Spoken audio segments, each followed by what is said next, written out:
高雄游艇展，来上我的船！台湾史上首届国际游艇展在高雄盛大展开，各种和游艇相关的厂商齐聚一堂，好不热闹。参与民众的热情就像那南台湾的艳阳，可热烈的呢。游艇展的重点当然是船，大家兴奋好奇地想要体验富豪生活，因为未来有超跑不稀奇，有艘游艇才够呛。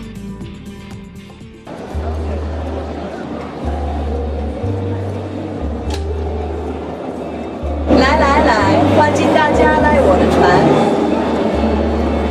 耶，有美女在呼唤我们上船呢，到底是什么船呢？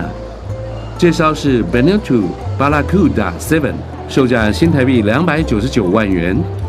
原来这位美女被称为游艇界的阿基米，是卖船专家。看着这位老兄在钓鱼船上过干瘾，仿佛就像是要把船买回去一样。民众看船展，除了拍照凑热闹以外，有什么门道可以学的呢？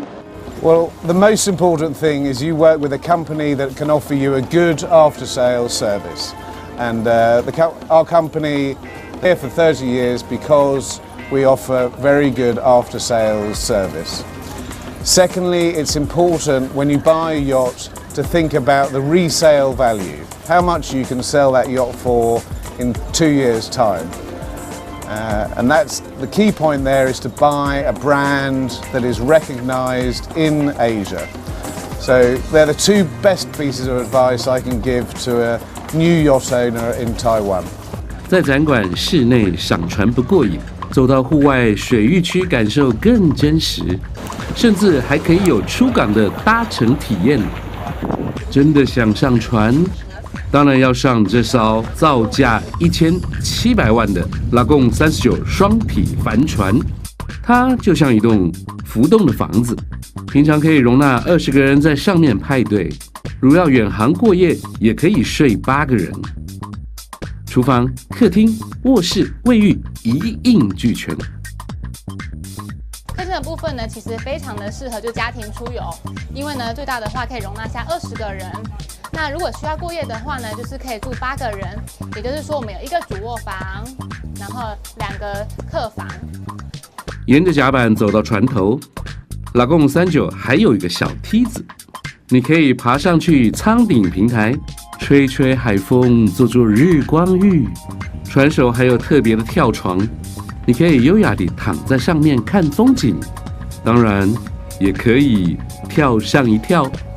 它最大的特色就是你可以尽情的在上面游玩，而且不会掉下去哦。至于操驾它也相当容易，1个人就可以驾驭它哦。我们请到花了57个小时把它从香港开到高雄参展的驾驶示范。这是双体船，那我们这边是右引擎跟左引擎，往前压就是2个引擎往前加速，那往后呢就是倒退。我们如果往右推的话，我们是右引擎加速，所以说我们的船会往左倾。那我们往左加速的话，我们的左引擎会加速，那就会往右倾。这是我们如何用这个双体船去改变它的方向。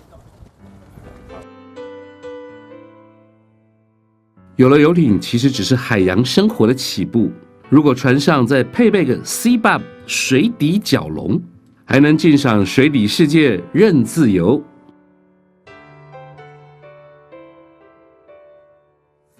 好，这次的船展看到的话，很多在国外船展才能看到的东西。像这种展览的话，政府早该在30-40年前就要办的。本来台湾是一个游艇非常发达的产业，有很多的潜在客户，但是问题是说没有相关的厂商给我们相关的资讯。我以前的话都在外国吸取相关的资讯，或是在网络上闭门造车，但是现在总算的话，在台湾的这片土地上能够接受有一个至少是政府培植的游艇的产业。看来首届游艇展相当成功，希望大家下次再来。我们明年再见喽。